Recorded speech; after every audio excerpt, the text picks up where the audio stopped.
J'avais 12 ans et le monsieur en question m'abusait depuis 1 an déjà. Alors il a fallu aller se confesser, j'ai jamais rien dit, il fallait pas.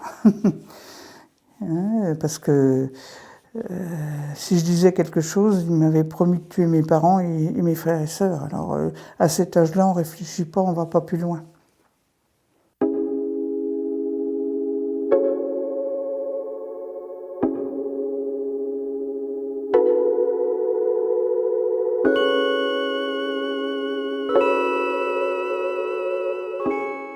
On n'en sort pas indemne de tout ça.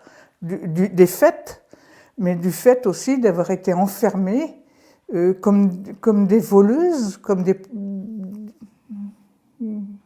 prostituées. Mais même les prostituées, il ne faut pas les enfermer comme ça. Hein. Alors c'était soi-disant pour nous mettre à l'abri de la société, c'était surtout pour protéger la société de ce qu'on était devenu. On n'est pas violé, on ne naît pas du verbe naître, violé, on ne naît pas prostituée, on ne naît pas voleuse, hein, on le devient.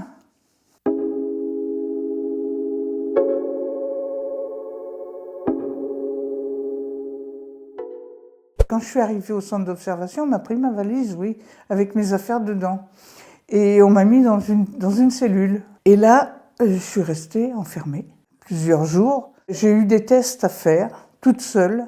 C'était pour savoir exactement ce que je valais.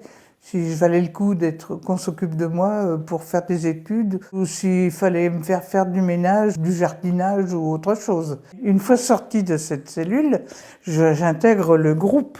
Alors on était à peu près une vingtaine.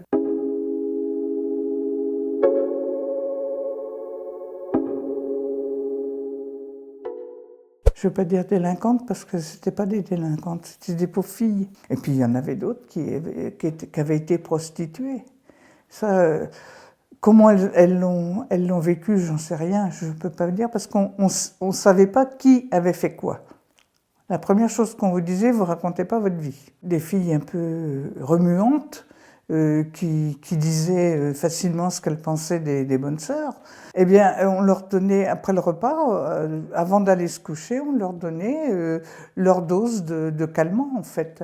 Et il y avait des filles qui étaient plus malignes, qui avaient vécu certainement des choses pas très sympas. Elles chopaient les bouteilles quand les bonnes sœurs, elles n'étaient pas vigilantes. Et elle la buvait comme ça au goulot. Alors elle dormait pendant 8-10 jours sans que personne ne vienne voir comment elles allaient. Elles auraient pu mourir. Hein.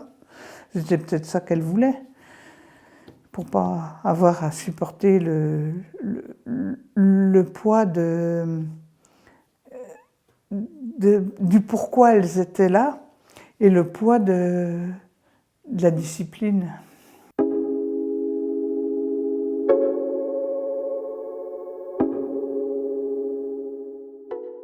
Elle faisait ce qu'elle voulait. Il y en avait qui servaient de garde-chiourme. Hein. Il y en avait une qui s'appelait Denise, qui était un peu balèze, pas très féminine, et qui, elle, s'en servait pour taper sur les autres avec un air de bœuf. Moi, j'ai pas eu ça. J'ai pas été tapée.